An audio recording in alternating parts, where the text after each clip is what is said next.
Welcome everyone. Welcome everyone for joining today. My name is Sachin, and as Sabab mentioned, I was an SSGS chair, but before that, I was also a SSGS scholar of 2017 batch. So it has been like almost a decade. Uh, so I guess most of you who are here are planning to apply for the grad school, uh, probably in the Europe, US, Canada, or other parts of the world. So in this presentation, I will be basically summarizing uh, all the all the things that you need for the this grad school application. Uh, but please make note that I won't be going into much detail because SSGSA has already done uh, webinars on all the possible topics, all the possible needs that you may basically need for this particular application process. So I think I'll share my screen, and I guess my screen is visible to everyone. So Abhay, can you Yes, please yes, confirm? it's visible. Thank you. Sounds good. Uh, so yeah, I think without any delay, I'll start. So what are we gonna cover today? Uh, we're gonna cover that how do we choose uh, between going for a master's or a PhD, where we use the word grad school for both of the terms. Like back in India, we use a different terminology. We use postgraduate for master's degree and doctorate for PhD. In the US, Canada, we mostly use like a grad school. And so there's a big question among the students that which one we should go. Uh, and for it's also other confusion that which country we are supposed to apply for, like Europe, US, Canada, Australia. So I'm also going to discuss a brief about that, and then I'll be talking about the very core of grad admissions, that what are they actually looking for when you apply to a particular school or send an application to a professor, and then what are the documents you all need, what's a tentative timeline that I think is a good one for application. It can vary from your mentors, based on your strategies, but it's just a suggestion from my side. And then I will be talking about a particular a topic that I usually talk about, like finding a potential advisor and how to shortlist universities in a very brief. Then funding opportunities, which is I guess very important for everyone here. And then at the end there will be a little roadmap. So again, I will be summarizing everything without going into much detail, as SSGSA has already done workshops on all the possible topics. I think many times, not one time. So the best resource in the world, I would say, to go to SSGSA YouTube channel, and you may find a workshop on each and every topic quite a few times by many experienced SSGSA scholars, starting from writing and good SOP, emailing professors, crafting and CV, and and all kinds of things. So feel free to go there. It just have to search SSGSA YouTube channel and make sure to subscribe it too. Okay. So without any much delay, I think I'll just start from the first topic. That's, I think, it's a very very important question for someone who is just starting to think about grad school application or is interested for that. So masters is usually a 2-year program, where PhD is usually take 3 to 4 years in Europe, whereas it takes 5 to 7 years in US. Again, these numbers can vary, but this is just like kind of an average. Uh, Most of the masters degrees, their main focus is just about coursework, but there are also master's degree with where thesis is required. For example, if you do a master's in physics, most of the time they need like a thesis. Whereas, of course, PhD is like a mostly research based, and you're supposed to submit a thesis or dissertation at the end of your PhD. For a master's degree, funding may or may not be available. Uh, I mean, I'll be talking about in a little detail later on, but most of the time, if your master's is a thesis based master's or a research based master's, there are chances that you may get funding, but usually. it's not the case. For a PhD, most of the time PhDs are fully funded. In terms of career, uh, if you want to go into industry directly after your undergrad, or even if you have done a master's back in India, masters is a, usually people prefer masters and you can directly go to industries. But there are also research positions all over the world that takes master students with some research experience. On the other hand, after PhDs, a lot of people go to into academia as a faculty, and there are also like a lot of R&D's company, research and development companies that can also hire you.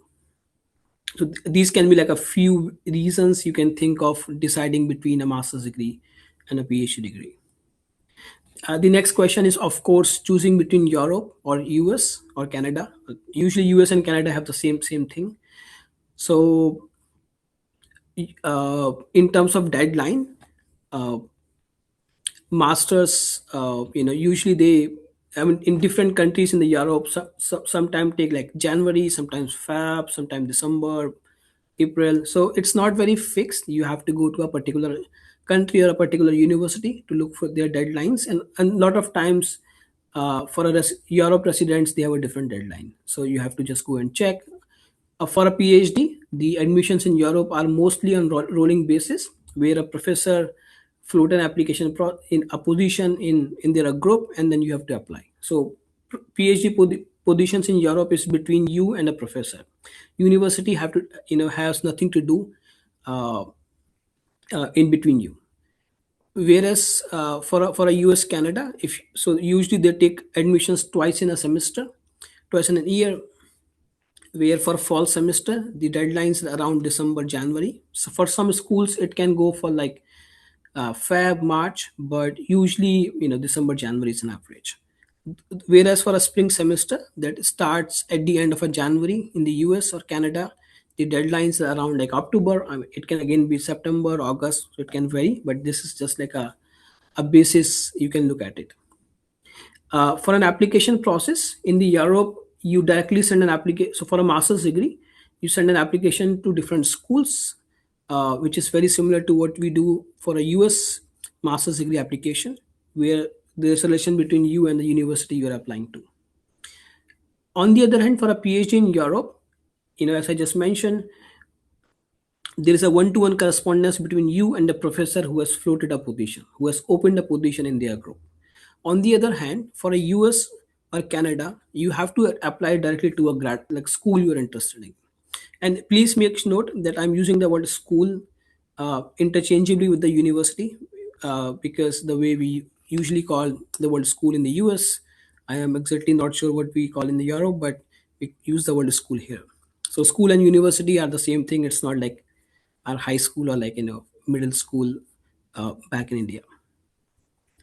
Uh, in terms of application fees, usually the applications in the Europe are free, where the application fees in the US can vary from $50 to $150 per university. So it's quite expensive process to apply in the US and Canada.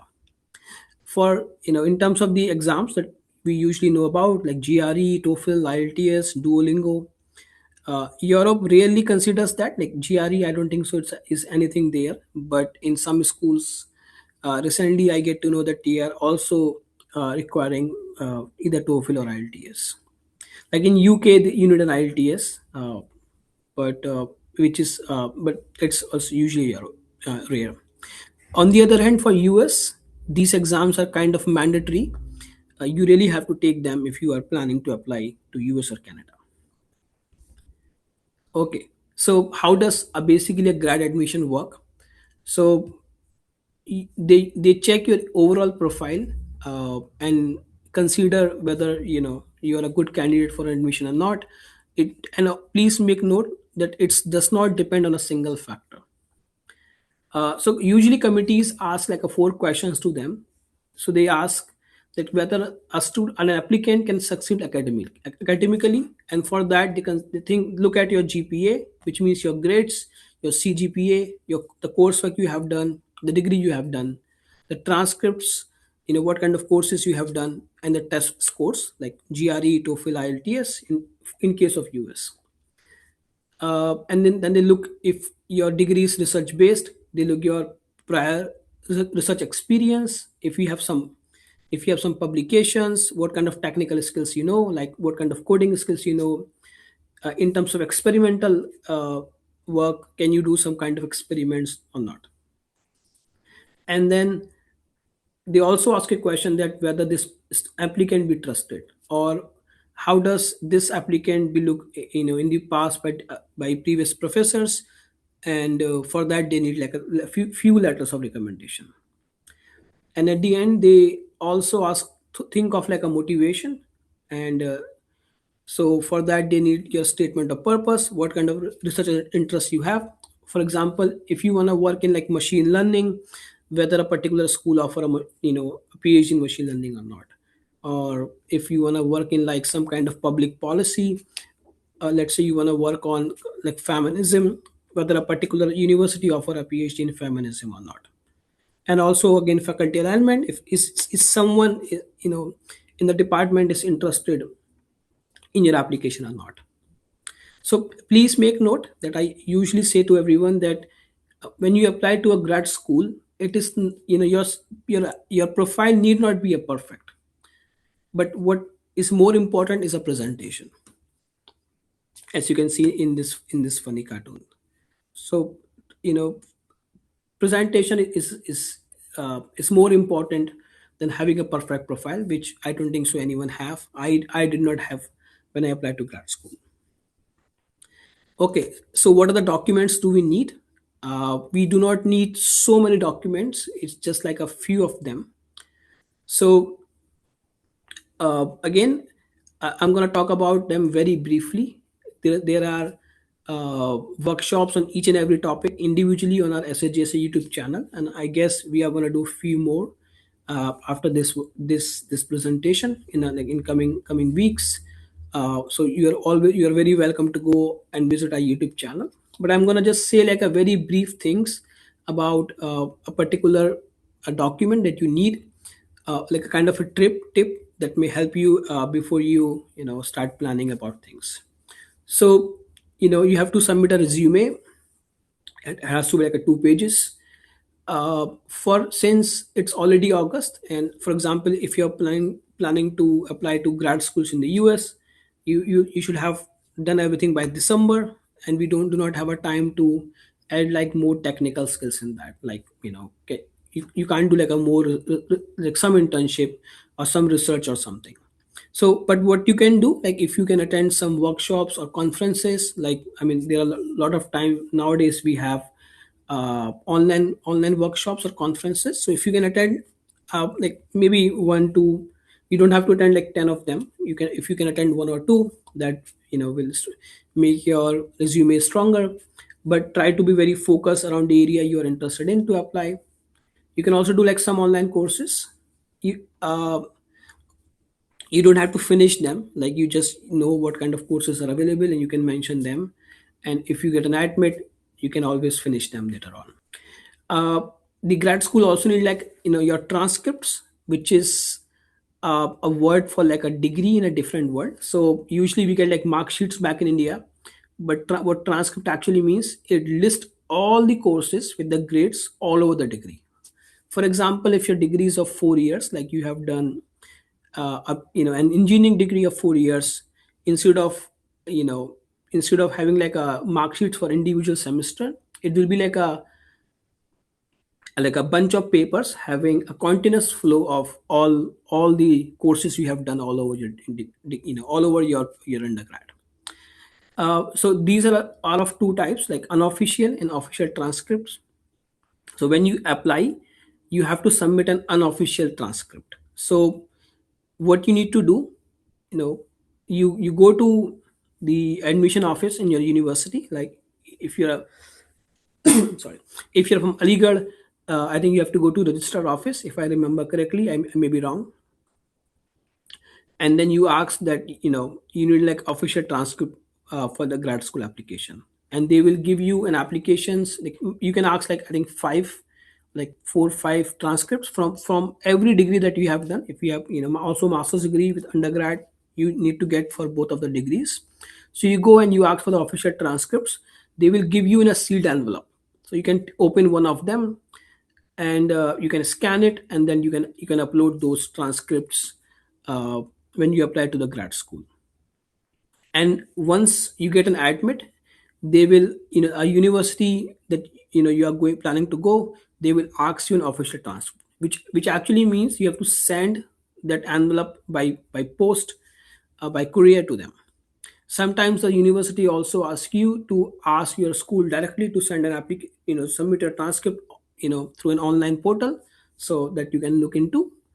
And now a lot of time, because a few scams came earlier, so now universities are also asking like a third party verified transcripts. Like a lot of time in Europe, a lot of time they also ask you to go to an embassy. Like for example, you get an admit in some university in Spain, so they ask you to go to Spain embassy in Delhi and ask you to get it verified. But that's like a post admission process. So for now, I will suggest you to get an unofficial transcript from the universities you have taken your degrees, so that you can apply, and usually it takes time. Like sometimes it takes a week, sometimes it takes a month, sometimes more. It depends on the university you come from, so please make sure to get the transcripts. Next thing is like GRE, like particularly for US. And as you know, GRE is of two type, like general GRE, that looks for your command on language, and like basic math. And then we also have a subject GRE, like physics GRE, chemistry GRE, math GRE, psychology GRE. So usually, like after pandemic, a lot of universities make GRE like not mandatory. It used to be mandatory, but after pandemic, it became an optional thing. Some of the universities are really not looking for them. So what I usually suggest, they look for the universities you're applying to, like just very quickly, and see are most of them are really looking for. If not, you can skip that. But if yes, or if they say it's recommended, I would strongly recommend to take GRE. So, but also please be in touch with your mentors. They can give you the best advice as per your particular resume you have, or your interest in a particular university, or interest in a particular country you're applying to. Like continuing with the documents needed, what other things you need is like a language test score, which usually like TOEFL or IELTS, uh, which is again not mandatory in Europe. So the way usually people ask that how do we decide between them, or when we have a workshop on our SGSA website, on SGSA sorry YouTube channel. But the way that I usually suggest is like you go and you take like at least two practice tests for both of them, and see what makes you more comfortable, whether you are comfortable in taking a TOEFL or an IELTS. And then based on that, I mean, they are very similar. They have some different, like TOEFL is conducted by a US, IELTS is conducted by UK, but they have a lot of similarities. And I think not of now everyone, like all the universities are considering both of the test scores. But please make sure to check a particular university you're interested in, and see if they have any preference. So take two practice tests and decide soon, and start preparing, rather than procrastinating about, or thinking more about which one you are planning to take test and then decide. And also, like a lot of schools are also, sometimes they give English, not lot of time, but sometime they give a test waiver. Like some school, if you have done your degrees in like a English language, you can just obtain a letter from your university mentioning about it, that your degree was in English language and you are comfortable in that, and you can submit those document as a way, and then request for an English test waiver, which will be very less likely, but there can be school.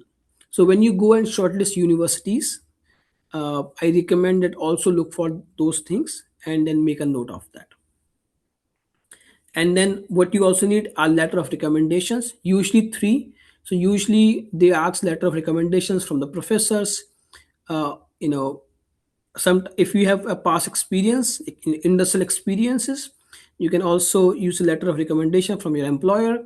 But if you're going for a research thing, I usually recommend to take from professors, uh, But if you're going for, like, let's say some MBA, or some, let's say, some professional course like architect, you can also ask an employer to write a letter for you. But usually, let's think of that you're asking a letters from your professors. So usually, as I said, you need three letters.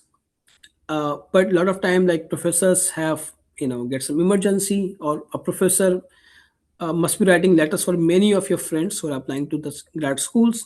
So usually I suggest to ask more than three professors as a backup, and then you play between them.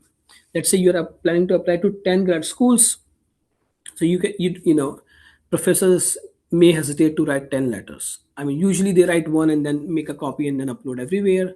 And but also, like, sometimes a university asks, like, instead of asking like a letter, they ask like different questions, like, for example, how many points will you give the students in terms of like passion out of 10, or in terms of curiosity, in terms of hard work. So that becomes like a more tedious process. So I suggest to ask for more than three professors.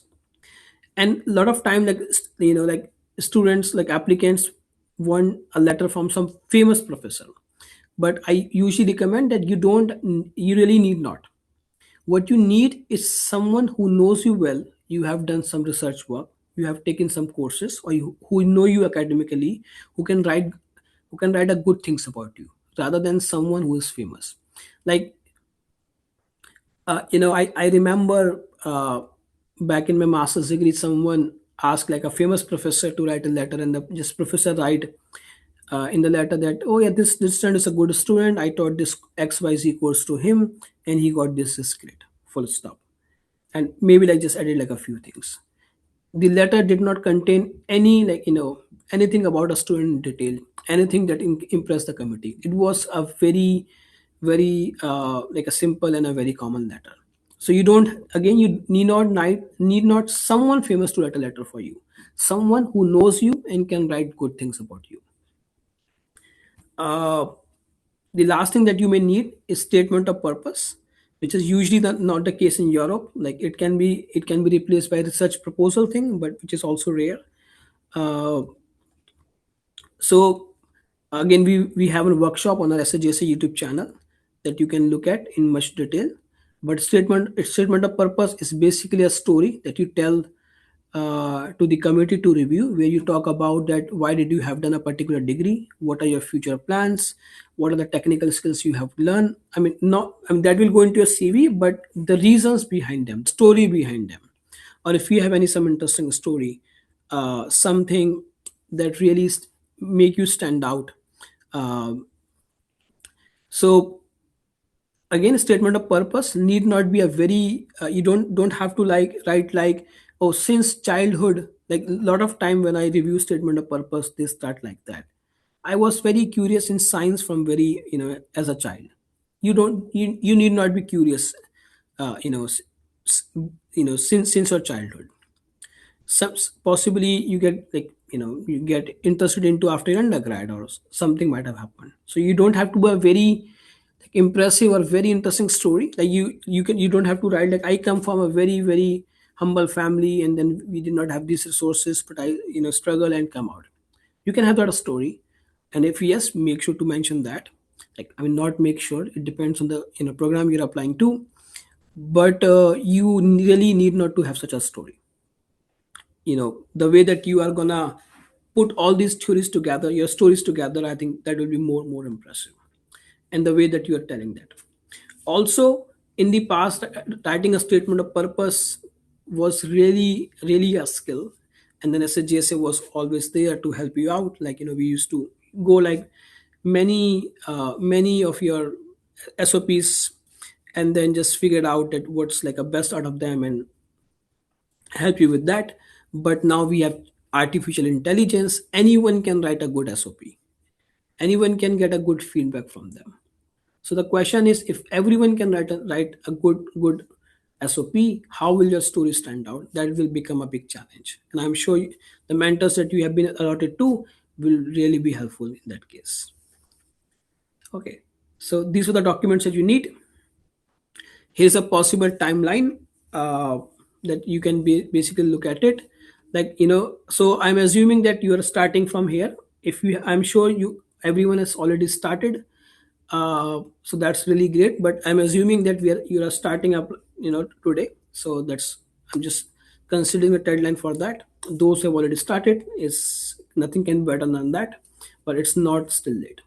So, if we have August 16, I strongly suggest that you finalize your resume, you talk to your mentors, you can see like a workshop on SJSA YouTube channel, and finalize your resume, and then start preparing for the exams. Which exam you are planning to? Like, are you going to take GRE or not? Are you going to take TOEFL or IELTS? Or, which countries you are planning to apply? And then by the end of the August, I also suggest that, you know, I'm going to talk about emailing professors, which is very very important that I usually think of. That I'm going to talk in a moment, but make sure to have like a format of that email. And we also have, we have a workshop on a Suggest a YouTube channel. Also, get a list of the professors and the universities you're applying to. And I guess even if you get like a one every day, I think this is more than enough. And then in the beginning of this of September, start emailing. If you've already done that, great. If not, you can definitely start emailing, you know professors, uh, in the beginning of the semester, that I'm going to talk in a moment. And then by the end, by the middle of the October, make sure to take the test. You can take them before too, like, you don't have to take in the middle of the October. If you're already preparing, take as early as possible.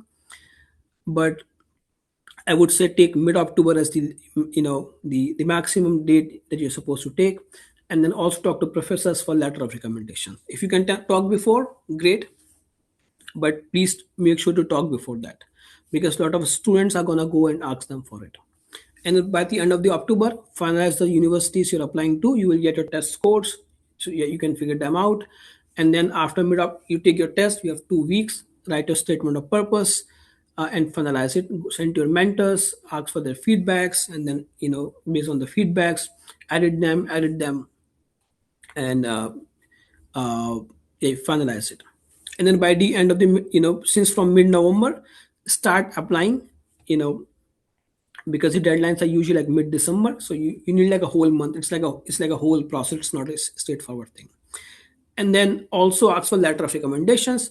So one thing to note is that your application is not totally in your hand. It also in the hand of your professors, from whom you need letter of recommendations. So what I usually suggest, that tell them beforehand that these are the list of the schools I'm going to apply to, so that they can start writing letter of recommendations. Sometimes professor asks you to write a letter of recommendation yourself, and they add it after that and send them to university directly on their portals. Sometime, you know the when you start an application, you have to fill a lot of part, and then after that a universe the email is sent to the professor directly, so you can finish your application half, and then you know reach to the point that, then after that, an email has been sent to the professor, so a professor have enough time to submit the letters. You cannot just go like a 2 days before the deadline and you say, hey professor, can you please submit 5 letters for me? A professor may not have a time. That's a very very genuine thing that we really have to understand. A professor has lot of things to do, so make sure to give them enough time to submit a letter of recommendations. I have known cases where application could not be submitted because a professor got some emergency. Sometimes the university does not start reading your application until they receive all the letters. So please make sure to give them at least a month or maybe more than that, uh, before you start, before you submit, before the deadline. Okay, so I'm going to talk about like a few things that I think is very important, like shortlisting professors, shortlisting universities, and emailing them. So because that's like a thing that you have to start right now. So how to find a potential advisor if you are looking for a master's, thesis based master's, or research based master's degree, or PhD. Look for, if you have any research overlap, like, are you really interested in their work? Also look if they have any recent activity, if they have published any paper recently. Like sometimes professors, they have done great things in the past, but they have not published anything in last 5 years or 3 years. So make sure that your professor, the lab you're interested in, has to be active. They must be even if they're publishing like two papers in a year, I think they're active lab. They need not publish like 20 papers, but they have to be in a publishing, which means they're active. And also look if they have a current group, like do they already have grad students or postdocs. Sometimes professors do not take them, so you can just look a particular professor's web page and check them.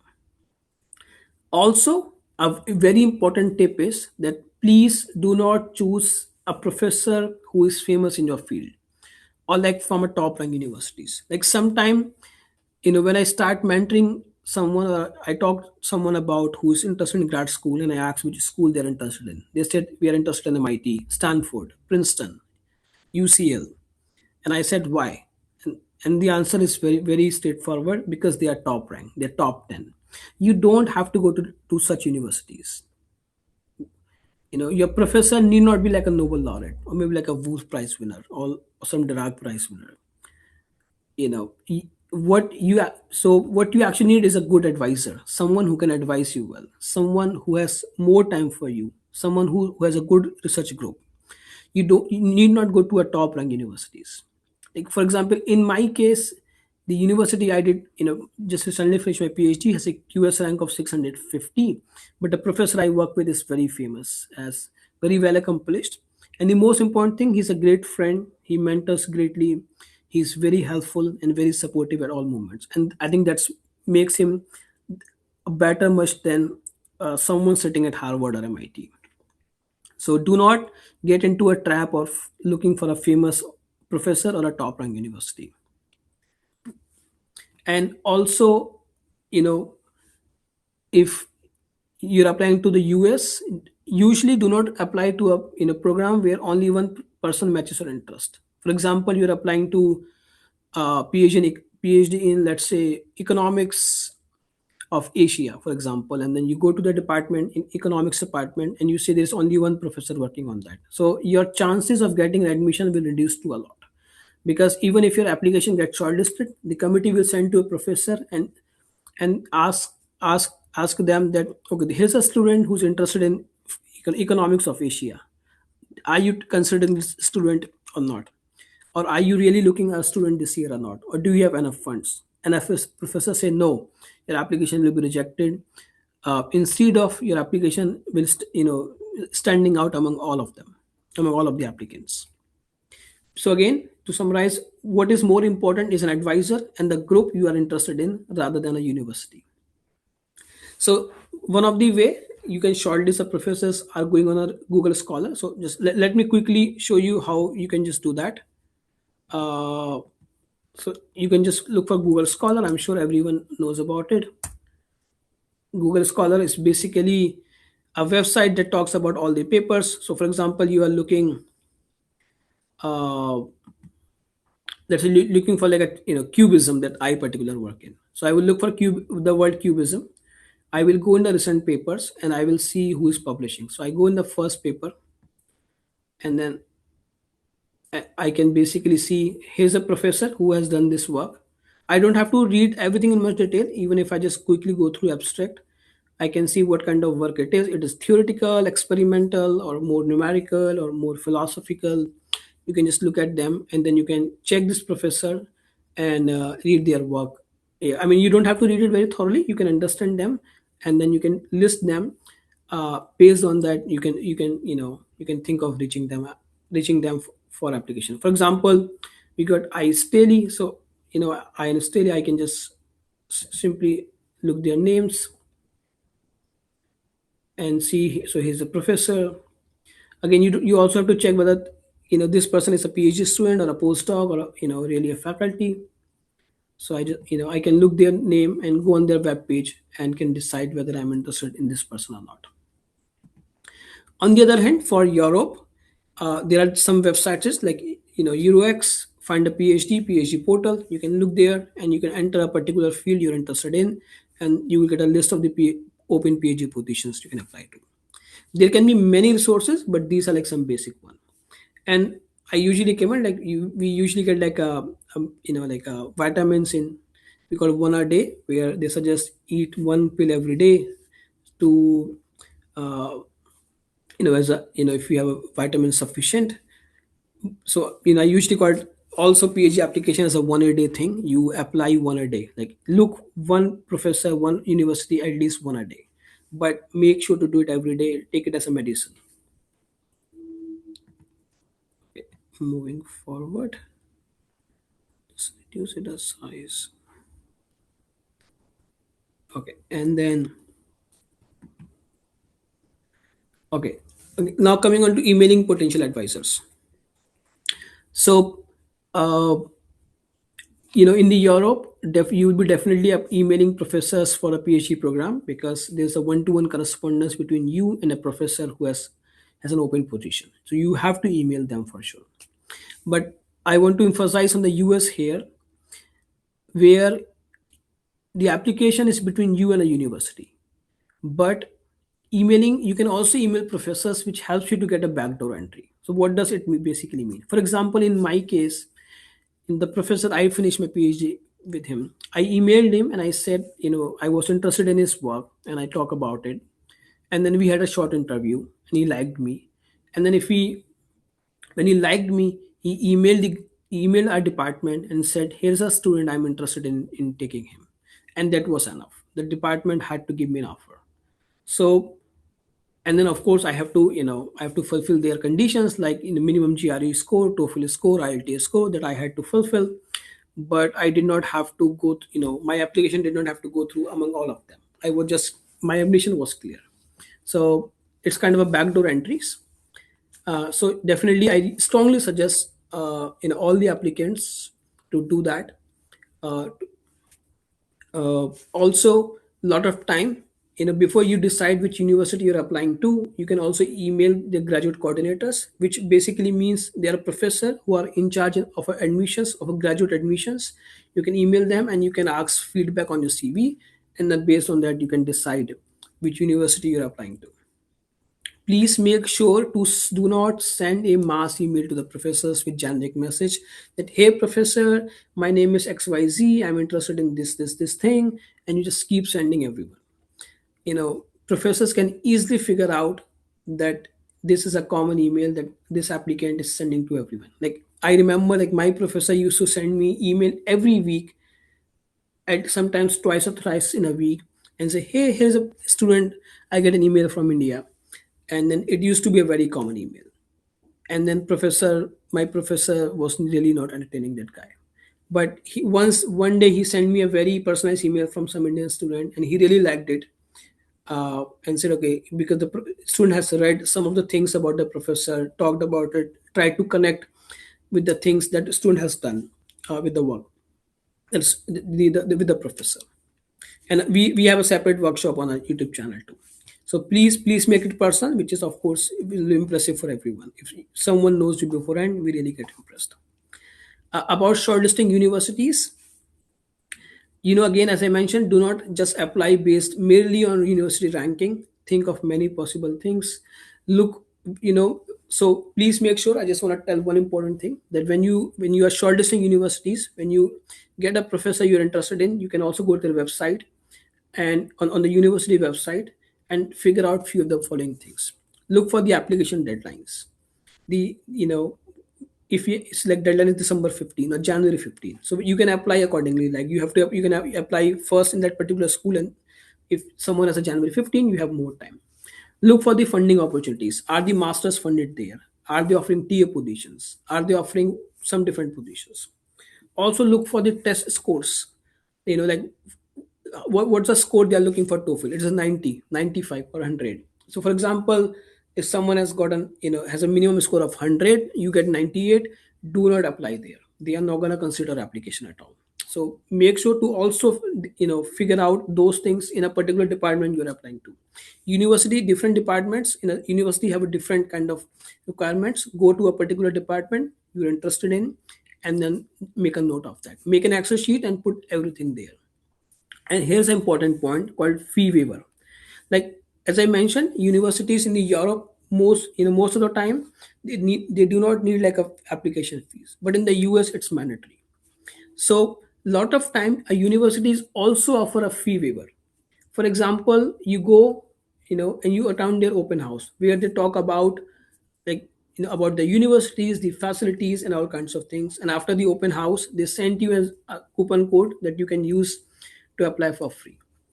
Also, a lot of time universities, they have an option that you email them, you say, I come from a third world country, I come from a financially challenging country, I come, and then can I get a fee waiver? They do it for you. A lot of time, uh, you just have to submit a waiver form. So, in the past, I know our SHS scholars who are able to get 10 such universities, because SHS only offers application fees for 5 schools. If you can get 5 in such a way, you have, like, 2x chances to get an admission. For example, just last night I was just making this presentation, and I basically just check BU, like, and I was looking for Boston University website. And for example, just, and then I found that they are giving a fee waiver, like master application fee waiver, where you just have to submit like a page. Just go on the page and maybe have to fill, like, something basically. So there are a lot of universities, but you have to plan this thing beforehand. Like from now, when you're looking for universities, when you're looking for the professors, you also look for them, and decide such thing. But you have to do it beforehand. Like a lot of time, they have a deadline to request for a fee waiver. uh, Quickly going on a funding opportunities, again, masters are mostly self-funded. You may get a scholarship, like 50% scholarship, but mostly they are self-funded. So, before you apply for a master's degree, make sure that, whether you have enough resources of such cases or not. If not, then please apply accordingly. This is a very practical thing. If you are looking for a funded masters, they have to be research based. So, make sure to think of that thing too. Sometimes they are teaching assistant position, they do not give you a tuition waiver, but they can give you a teaching assistant position where you help with the labs, you help with the courses to teach to professors, and they give you a stipend. And a lot of time, like, we also have on campus jobs that can give you enough expenses to pay your rent and food, but they are also limited, so please make sure to plan accordingly. If you're planning to apply for PhDs, most of the time they are fully funded. You get fully tuition waiver, and you also get enough money to live in that particular city, to pay your rent, to eat food, for travel. Uh, you may be able to save a little bit, but you won't be rich. Just quickly going on to very, like, a few myth and, like, myths that people have, that sometimes they need, do we really need like a perfect GPA, or like a publications? You may, but what actually matters is the overall profile, your experience with research. Are you a good fit for the program, your recommendation letters, your SOP, and so on. Again, should I apply for high rank universities? You don't have to. It depends on many things, like your advisor, whether you are getting a funding there or not, whether are you getting the research facility that you are looking for there, and what kind of environment they have. Should I email every professor? You don't have to. You can email to limited professors, make them personal, email them. Do I my story, my SOP need be a dramatic story? Again, you need not. It has to be clear. It has to be a nice, it can be simpler story, but it has to be nice, consistent, and show that you are a thoughtful person. Again, should I do I need to apply for 20 universities? You don't have to. If you choose them properly, you prepare them applications. I think it's more important. Some do's and don'ts. Start now, and that's a very main thing. Just start right now if you have not done that. Ask your recommenders well in advance, and then apply to a balanced set of programs. You don't have to apply to only top schools. You don't have to apply to only like a low rank schools. Make a good balance depending on how many schools you're applying to.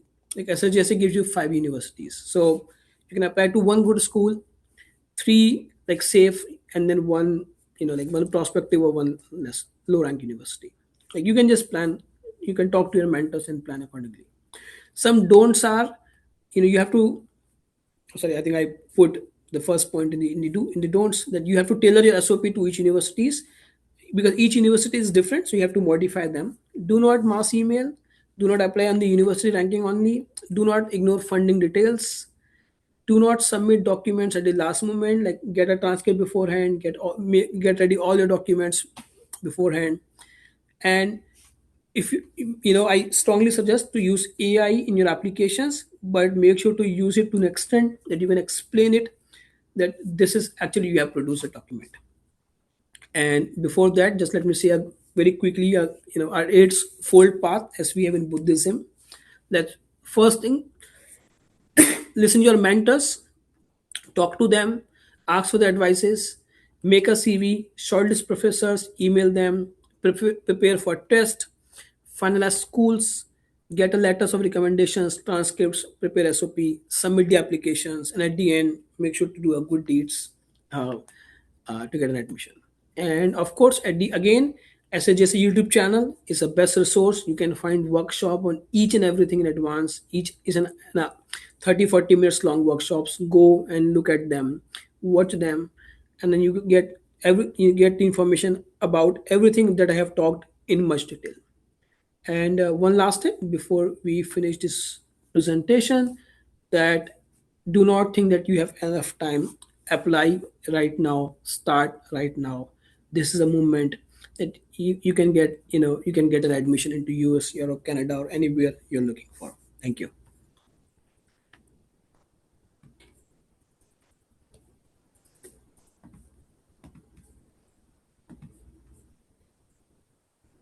Thank you very much, Sachin. It was really a very nice presentation summarizing very important details that we should be aware about when we are submitting or looking for graduate programs abroad. So, thank you very much for this very insightful presentation. I think we can start our question and answer session. And so there is one point already mentioned in chat, but I think it's not related to directly to what we were discussing or like talking about in the moment a few minutes before. So Lavisa was asking that she is mentioning that she got admitted to PhD program in chemistry, and I think she is in United Arab Emirates. So before SSGSA, I already had GRE and ALS, so I didn't retake it. So she's mentioning that maybe we could help her with the financial support for the visa and degree apostille. So we need to let you know, Lavisa, that the thing is, so we have structured financial support. So we provide financial support, but is very specific for what we can provide. And with respect to your visa application and so on, yeah, we have a different kind of support there. We have a travel award, but then it covers only the cost that could help you to reach your destination country. But again, this is something which happens like every year, and we give this travel award to only one person. And the application for this year is closed, so next year it will again open in somewhere in March, and I think yeah, then someone can apply. But for you, I think in your case, you are going to take admission in this in August or so, right? In somewhere soon, right, Lavisa? In that case, yeah, it will be difficult. Yeah. Yeah, so I think, yeah, you could not apply for that as well. Sorry about that. So we have more questions out there, so I can read out directly. So Abul Kalam writes, I also wanted to understand the lab environment before considering a particular lab, especially the PI's behavior, mentoring style, expectations, and overall working culture. Additionally, I would really appreciate some guidance on how to craft a strong research proposal tailored to different labs, particularly how to modify the proposal according to PI's research, interest, ongoing projects, and a specific position. Any insights or advice on these aspects would be extremely helpful. Yeah. So thank you, Abul, for asking this question. Uh, so yeah, definitely, lab environment is very important. So What I usually suggest that you email a professor and then you figure out, you get an options, because this is a very personal thing that you can get an information unless you really know someone in the university or in the particular department.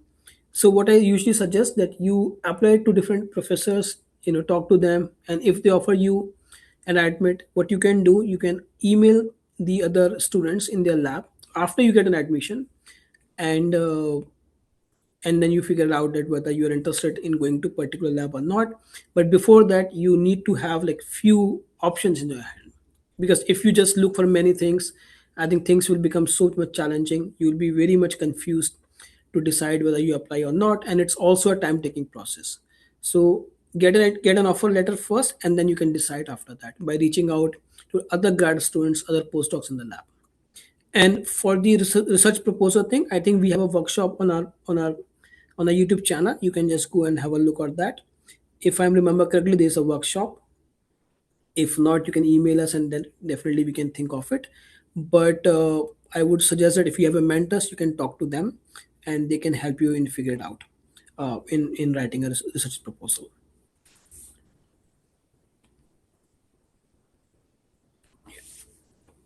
I Okay, think this. so okay, then it helps. So let's move on to next question.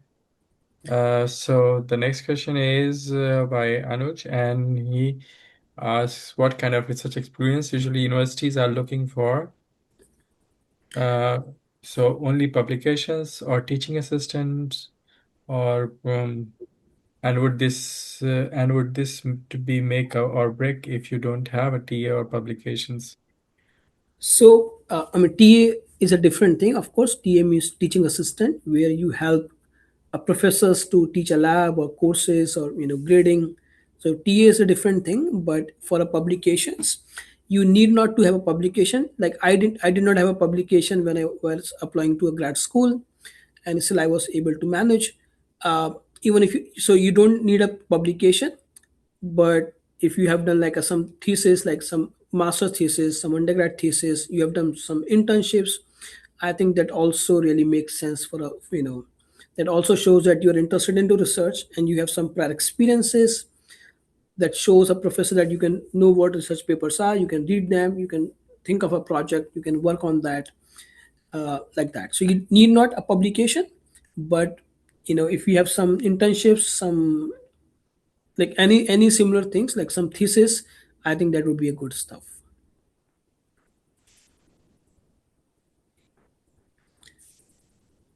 Yeah, I think, yeah, we can go to Yeah, Mohammedana's thank question. you. Yes. What advice to fourth computer engineering students who have strong technical skills but no research paper? Yeah, so I think Anas, you have asked a very good question, which is like usually an applicants ask such a question. I think I was asking the same question when I was applying. So as I just mentioned, you don't need a research paper. What you need is an overall profile. If you have a strong technical skills, I think that's pretty good. You must have done some research experience, that's pretty good, that will stand out a CV, your application. You don't need a research paper for to yeah, because it's very rare even in the US or Europe to for students to have a paper during their undergrads. It's very rare. Yeah, and I think Roshad answers a very similar question. As do we need a research papers? You don't need that. you know if even if you can just build up overall profile, like you're applying to some, let's say some computer science program, you should know enough coding, you should know have enough technical skills. You don't need a research paper. But yeah, if you have some experience, I think it's great, like some internship, some thesis thing, that's pretty good.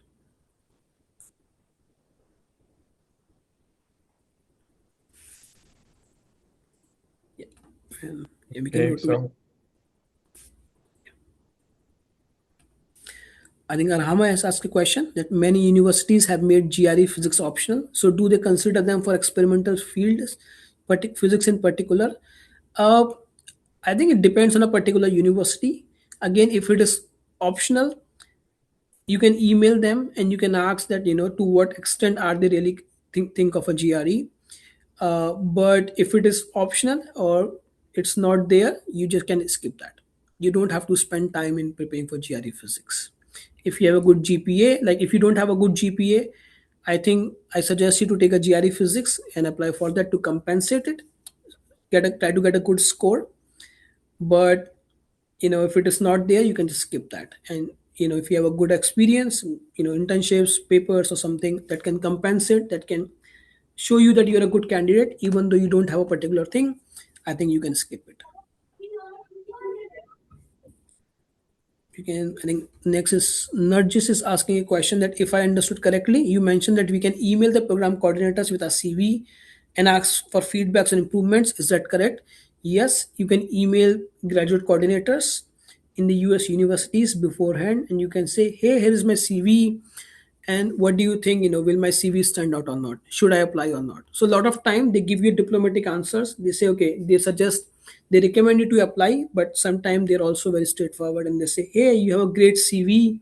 Like if they send you a generic answer, which means may or may not, but if they send you a very good answer, which like, hey, you have a great CV, I'm sure, I strongly suggest to apply, because they also want good students, I think, and which means that your CV will stand out. They will never write you that, they will never discourage you to apply, you know but if they're giving you a great feedback, I think it's very, you have a good chances, so definitely you can do that. And to find a graduate coordinator, you can go to a particular department website, and they usually mention and who's a graduate coordinator. Somebody asked, I had mixed the introductory meeting with my mentor. That was, I think, Sabah bhai, you can answer this question, I guess. So I will say, first of all, Redmi 12G, 5G should rename themselves so that we know who you are, because otherwise we are. The other thing is, like, we cannot mark attendance if you are from this batch of this course or not, or from last year or so. So it says it. I had missed the introductory meeting with my mentor that was scheduled on 2nd August. So that means that you are from this year's uh, uh, SSCSS scholar. And since then, I have been able to interact with my mentor. I haven't been okay. That's bad. I had already informed the team about the reason for missing the meeting. What should I do now to initiate an interaction and proceed further with the mentorship? I think uh, you should yeah, write to your mentors again and then try to rebuild the connection. And if you write your name, then I think it will be helpful for me also who you are. Then I can see who are your mentors and so on. Yeah, I And think. again, to mention, if your mentors are not still applying, of course, you are very welcome to email to chairs, and I think chairs can help you with connecting with them. In case your mentors are also missing the things, like sometimes they're also busy, so chairs can also facilitate this thing. Yeah, just let them send them a reminder, and then if they don't respond to your email for 1 week and 10 days, then let us know, and we can get to them. Or so there is some, maybe they are busy with something, but we need to know that on the side of the team of SSGSA. Yeah. So there is the next question. In Can we get? Yeah, you're saying something, Sachin? Oh, sorry, you're just reading a question. Yeah. Okay. Can we get admission by directly applying on the portals instead of getting in touch with professor for a PhD? I'm mainly targeting Europe and Australia. Also, I have already emailed many professors in Australia and around. Um, Yeah. I have already emailed many professors in Australia, and around two of them said I need at least three call Q1 publication. Is that mandatory in Australia? So I will say that yeah, it really depends from professor to professor and lab to lab. What are their demands? What are their requirements? So if you are really good in research student, like if you have good marks, sometimes it compensates for your research publications and other way around. So yeah, so I think it depends on lab to lab, but yeah, maybe you would like to elaborate on this, Sachin. Yeah, yeah. Thank you, Subbai. So, if you're targeting for Europe, there are very rare chances that look for applications on their portals. Like I think Max Planck have such a thing, but usually you have to email professors for a PhD program. Because there's a one-to-one correspondence between you and an advisor there. So you really have to email them. There is no other way. in Australia, like there can be some, I don't know to which professors you have emailed to. If they're looking for 3Q1 publications, I guess they must be a very, very high profile professors. Uh, so to my understanding, this is not usually not the case. I know a few people in Australia who did not have a publication beforehand, so there are definitely chances. I recommend you look for more professors, but definitely you can also apply to the schools directly. But just by emailing, you increase your chances. You know in which schools your professors are interested to, in which or are there any professors who are really interested in your applications. So emailing is really, I usually suggest that is a very good practice. But definitely you can definitely apply, but emailing will increase your chance. Yeah. And I think Asad has also made a nice comment that 3Q1 publication, which actually means a PhD. That's very true. So I think I don't know which professors you're emailing to. I can read Umay's question, I guess. My main goal is to build my own startup business in the future abroad. I'm considering studying abroad to gain better exposures, business knowledge, and internal perspective. I would appreciate your guidance on how should I plan my education and career without spending too much. So, I mean, if you're planning to do some startup or business, I think I'm not a very good person to answer that. But to my knowledge, for example, you want to do some startup coming from like electrical engineering, I would suggest go for the degree. And in the US, Europe, I think a lot of schools, most of the schools apply like you know trainings on startups. And then you can just attend, like there's some lot of time there's a ventures, venture development center in all the schools. You can just join them and they basically train you, they basically help you to develop that ideas. So, and then of course you can definitely go for MBA, which if you are looking for such thing. uh yeah. So, So Assalamu alaikum, everyone. Thank you, Sachin. I can add to this question that somebody asked about entrepreneurship and starting a business.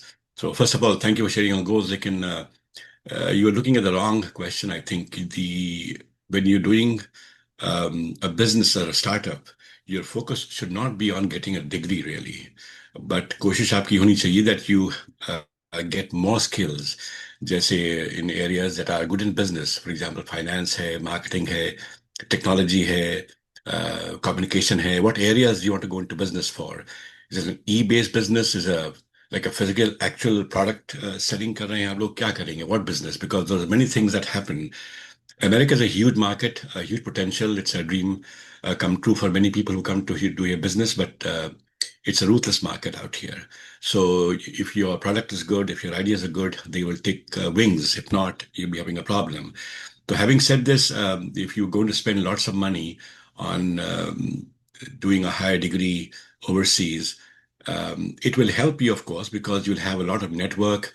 You'll build an environment of friends, colleagues, mentors who can help you. लेकिन इसको you have to plan it very, very carefully. For example, अभी सचिन ने mention किया you should take an MBA. Depending upon what your area of expertise is you're looking for. Just say, for example, you're coming to MIT for an MBA. It has a, a lot of focus on manufacturing skills. For example, somebody is going to that kind of a business, तो उनके लिए अच्छा रहेगा MIT का MBA. Or if you're looking to financial markets, then Stanford is a good one. If you're looking for Harvard MBA, those are different.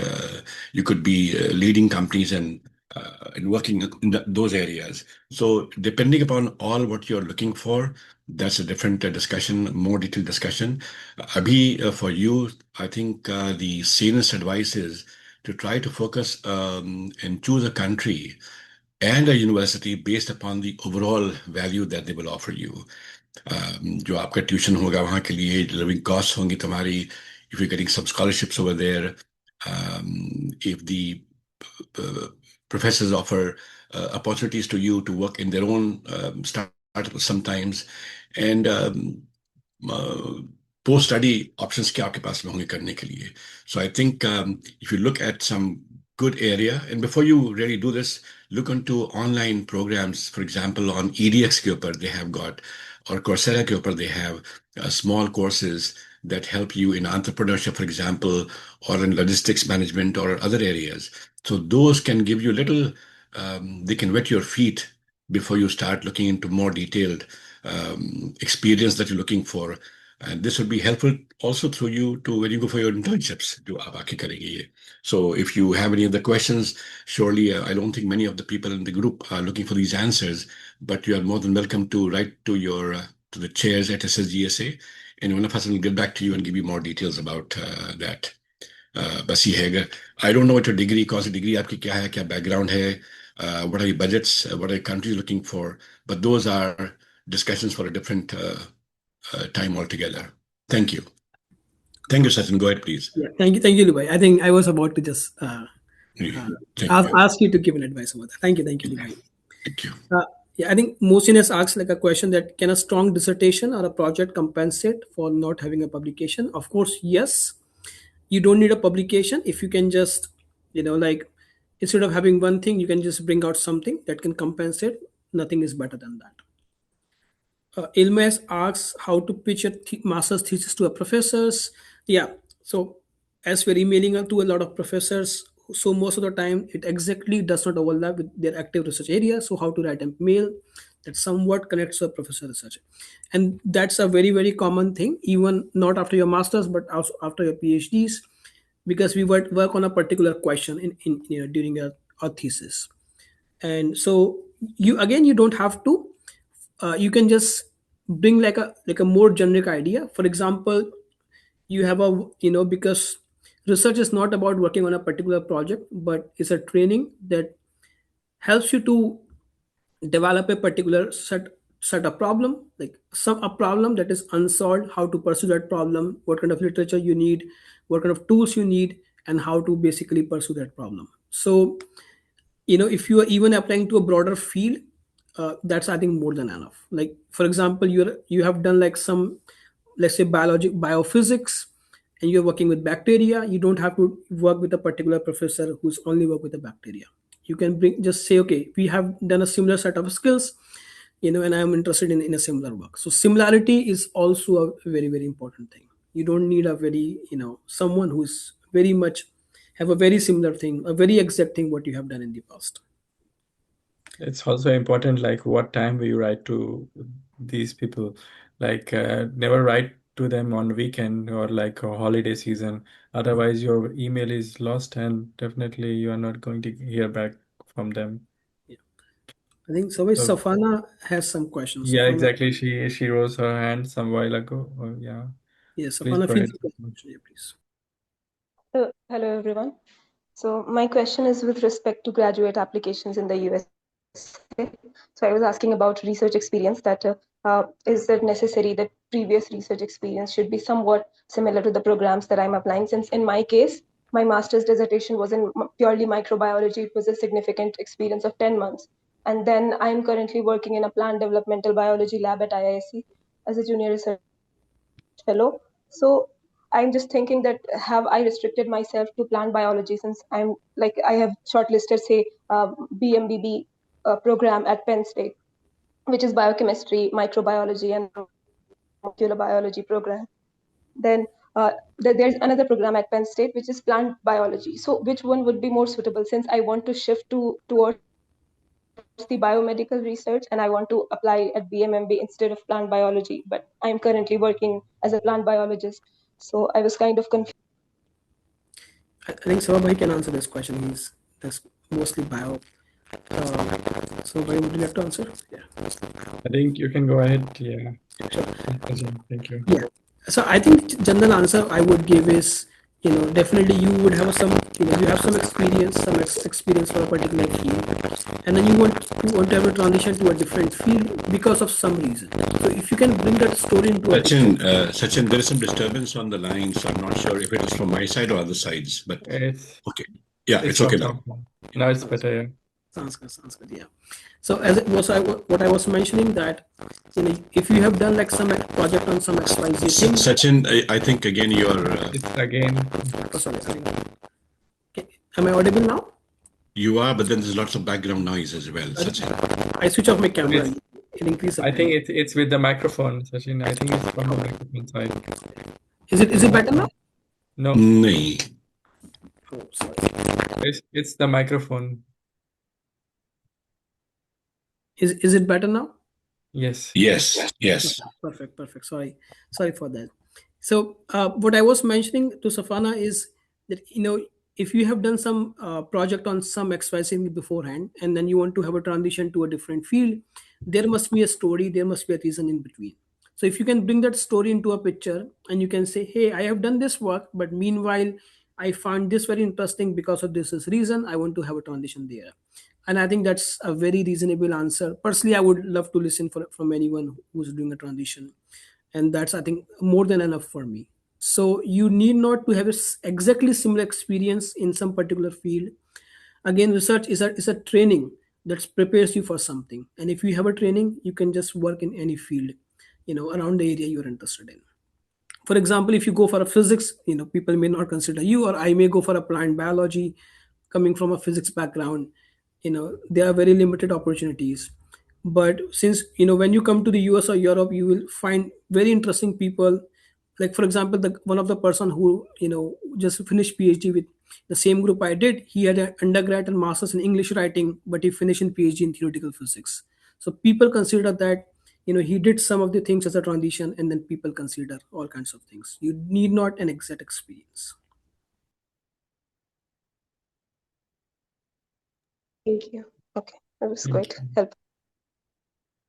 That's great. It was helpful. So, um, yeah, one more thing is like in United States also I see that it's not relevant like how's your background. You can easily switch in between the field of study.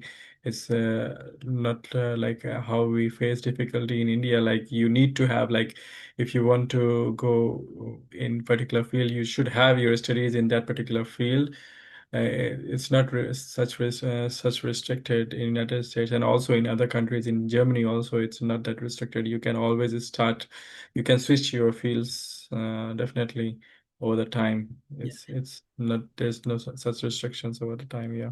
Yeah, thank you so much for mentioning. I think it becomes sometimes challenging in Europe, where a professor float a particular PhD project, and then you apply it there. So of course, because just PhD starts from the day you arrive to the Europe, Yes. The first day is already your working day. which is very different from the US thing, where you have a course. I mean, you can start working, of course, from day one, but there's a coursework. There are qualifier exams. There are different things. So in Europe, because you're supposed to start from, I mean, not day one, like, to be, literally, but and of course, someone must be looking in this, having the same sort of a skill, so that you can just finish your PhD like in 3 years, or like three, around that. Yes. So there can be thing, but there are places where you can have a very smooth transition. So do not worry much about it. And I think Safana also was mentioning about a few programs. That's a great thing that you are looking targeting a particular programs in a particular schools. But I always suggest that, always have a broader field, because we all are very early stage researcher. Like, I just finished my PhD, I still call it myself as a very early stage researcher.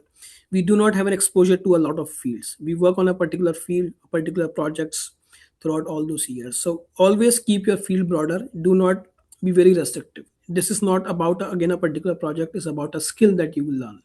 And of course, you can have a transition later on whenever you want in your life.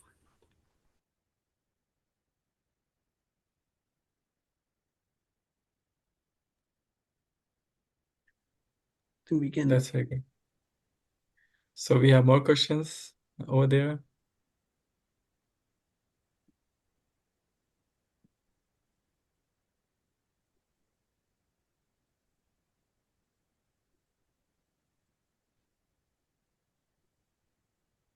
So there's one more point from Arhama Sheikh. You mentioned that rankings don't matter, but in India, assistant professor positions are generally required PhD from universities under 500 rank. How do you balance? So one thing I can add over here is like this ranking of universities under 500. It's not like when you are applying, but it can be at any time in the history that university was under that 500 rank. So for example, in 2005, if this university in which you are graduating from or you finish your PhD, this was falling under 500, it's fine. So it has to be at some point in the history, and then your PhD is safe. Yeah, Yeah, you can and apply also university. if you have qualified net or something, you don't have to. You need not that.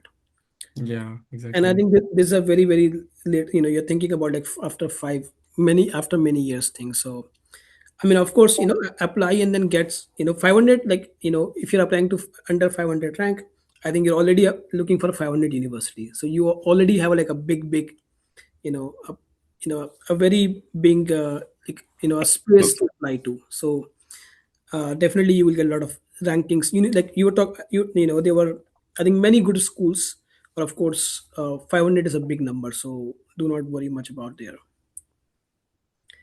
Yeah, I mean, my main suggestion is try to get more admissions, try to get more options, and later on you can decide many things. Do not restrict yourself to a particular thing. Get options, and then we can decide. Yes. So that's great. So I see no more questions in the chat, and I assume that there is no more further questions directly to be asked. So I still see Ali Bhai on the call. So maybe I would like to invite you, Ali Bhai, so to conclude the session for today, if possible. Yeah, Oh, thank, okay. thank you. So no more questions means that it was a very incredibly informative discussion that we had today. Lots of questions were asked. So I will basically, like you're saying, is do like a little word of thanks, basically. So first of all, start by saying thank you, Shabuddin, and to the team, Salahuddin, for doing this incredible work and making sure that our scholars are well informed of all that is required for their um, success and for putting this together. It takes a lot of time to organize things like these, and that's very good for the scholars to be here and listen to the program, ask questions, get their answers, and move on. Sachin, thank you so much. सवाल नहीं आ रहे इसके माने ये आपने काम अच्छा किया आपने. It was a great presentation you did, and very nice practical advices and important information about the program, how to the school journey. And you said rightly, it's a 101. Basically, it's the first step that we're doing right here. And a lot of what people or what you shared today, the suggestions, the small details about emails, searching of universities, professors, how to get your professors right or your reference letters and so on. And these are small little things and details that are very, very important and crucial in any application. And be early, start early, be a pain in the butt for your professors. Make sure you write to them often because they've got so many things to do. So they may ignore your request, but then keep on at it, them. And I love that idea about getting to a professor who is not very famous, but who's involved with you, who'll be able to write about you because you are the focus of that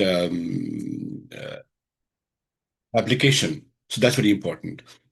And to all the scholars that are selected and you are here today, again, congratulations to you.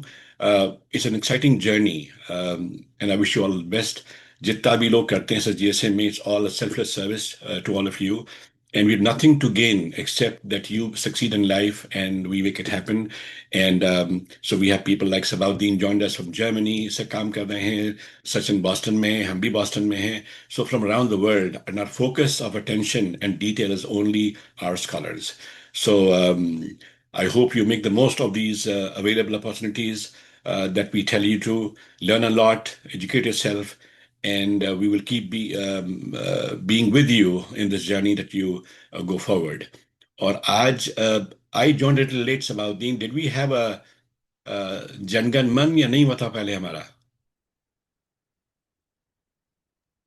No, unfortunately, we realized it was like almost 24 hours delay.